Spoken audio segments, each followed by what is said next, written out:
closing day on my new airplane, supposedly. And then if they're given pushback, is there a plan or? I mean, if they absolutely don't bend at all.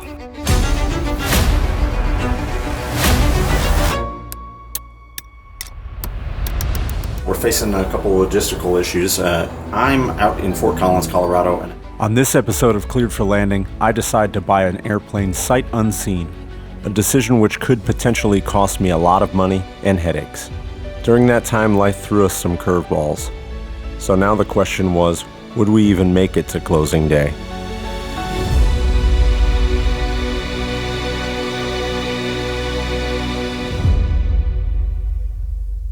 This story begins over 2 months ago. I had been in the market for an aircraft, with some money saved and looking into them semi-seriously. I found a 1961 172C listed for $65,000. It looked good. It had a simple, older panel with a Garmin 430 WAS. The plane was located in the middle of nowhere in Kansas, but only a 4-hour flight from my home in Chicago. After some talks with the owner and the mechanic who was just completing the annual, I decided to move forward with it. A week before closing, we got some bad news regarding my father-in-law's health. We decided to trek from Chicago to Fort Collins, Colorado to spend the week with my in-laws. So, we began the 15-hour drive with our dogs. Harlow, what is that guy doing?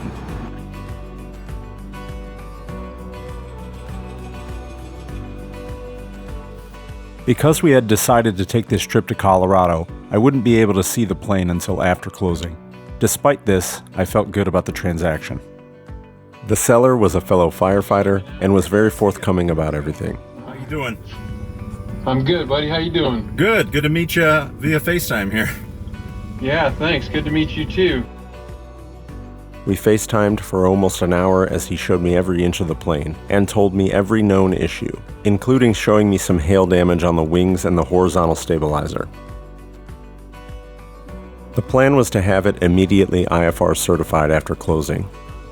In the meantime, we spent some much-needed family time and just enjoyed each other's company. I'm assuming they did. We never know. We just get a job assignment. We just get a get a contract, and but he said we got it done. We actually did it. You're gonna learn how to ride this bike yet? Oh yeah.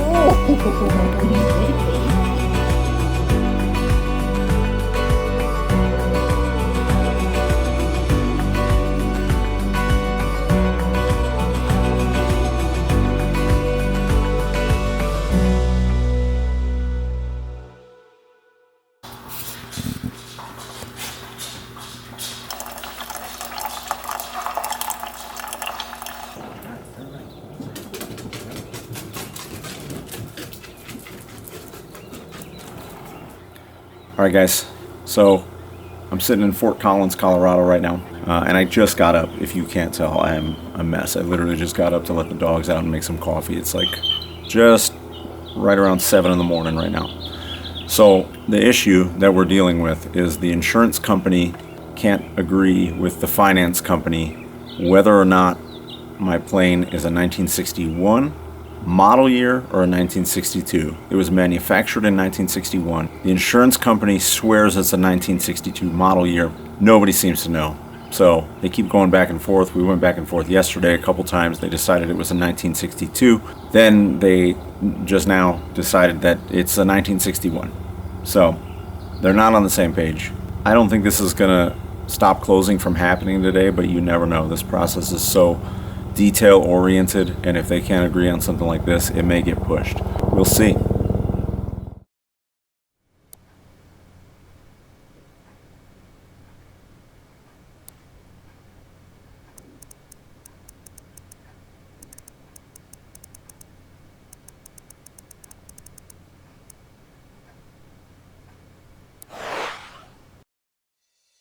All right, guys, so I officially got word just a little bit ago. I'm officially an aircraft owner. Everything worked out with the year thing, and we are officially closed on 8294 X-Ray, so it is mine. I can't tell you how excited I am. That being said, we still have some hurdles to go. We are going to be driving home tomorrow, so my wife and I have a long day of driving back to Chicago tomorrow, and then I've still got to go figure out when I'm going to get the plane from Kansas. Now, before it comes home from Kansas, it's got to go to a different airport in Kansas to get its IFR inspections up to date. So it will be IFR current, which will be nice, but I haven't flown in a month and a half as of today, so I'm not looking to do any hard IFR off the bat. I want to get back up to date on my flying. I've been kind of holding off because I didn't want to incur rental fees while I'm in the middle of this transaction, because obviously I'm spending a lot of money to get this plane. So that being said, I am an aircraft owner. I can't wait, but we've got a long way to go. Hey, this message is for Chris. We spoke about 2 weeks ago. So we did close on the aircraft today. We're facing a couple of logistical issues. I'm out in Fort Collins, Colorado, and I won't be able to pick it up till next week. So I just wanted to touch base with you, see what works for next week, if you have openings for next week. And then, if the weather's not cooperating, is there somewhere that it can sit out on the ramp or something and be tied down until I can get there like end of next week. So if you wouldn't mind giving me a call, I might be a little tied up today, but if you want to leave me a message, I'll get right back to you. Thanks.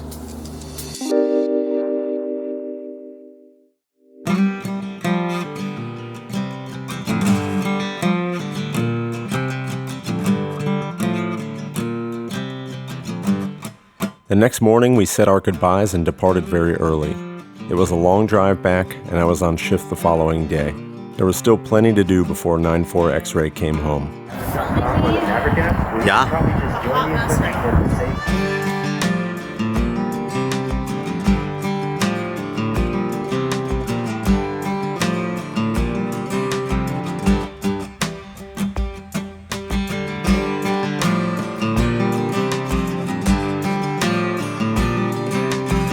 I hadn't fully decided where I was going to keep the plane.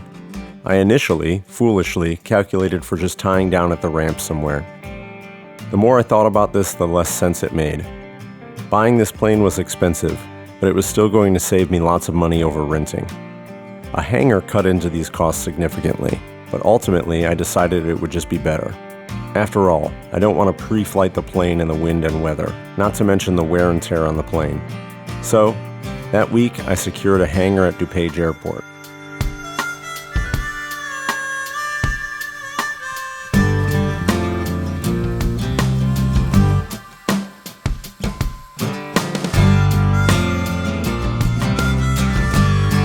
While I waited to get it home, I got the hangar ready.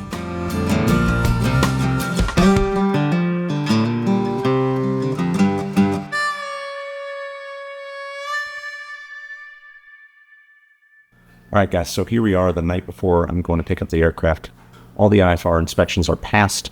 It's almost 11 at night here. I was just checking the weather one more time before I fly out there tomorrow. So I've got to shoot out to Midway early in the morning tomorrow. I'm going to get to Kansas City at about 9:15 in the morning, and then it's about a 2-hour drive. I have an Uber scheduled to drive me all the way out to Emporia. Kansas City was the closest airport to Emporia that I could get to. So, long day tomorrow, but looks like we'll have a pretty good tailwind as it stands right now, so the flight's going to be about 3.5 hours. Plane comes home tomorrow. I just dropped my car off at the hangar, and I'm pumped. I'm just going to make sure I have everything ready for tomorrow. I got a little list of stuff I got to bring with me. Here we go. Let's do this.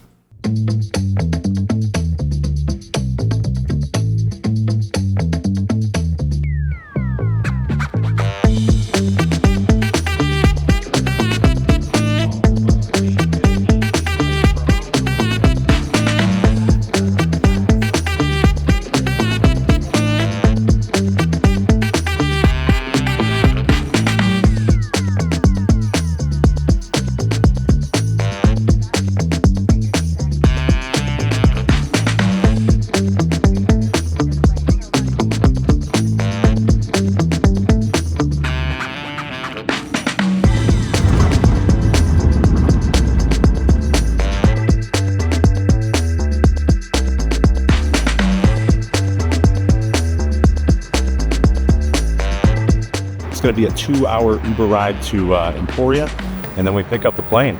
Let's go.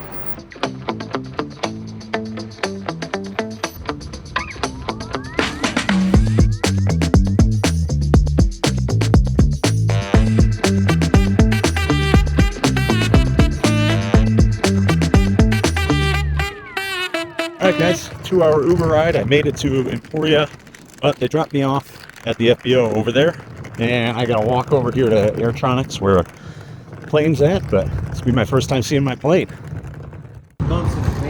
Yeah, and there she is. Oh, wonderful. All right, guys, I'm out here in the hangar at Airtronics at Emporia, Kansas. Just talked to Chris Irwin, who is the president. Did a great job for me here. Got my IFR inspections done and got my second VOR head working. So here she is. My first time seeing her in person. Very excited. I'm going to take my time today. I'm going to go through the plane really well here. I've got to update the GPS nav databases, and I'm going to swap out a landing light for an LED one from Watt, and then I'm going to be on my way. So here we are. I spent about an hour checking everything on the plane, updating databases, and installing the landing light.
As I soared over a part of the Midwest I've never flown over, I couldn't help but reflect on how far my aviation journey had come.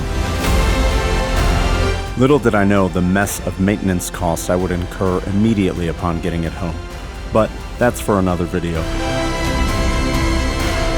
Ignorance is bliss, as they say, and my flight home, absolutely blissful.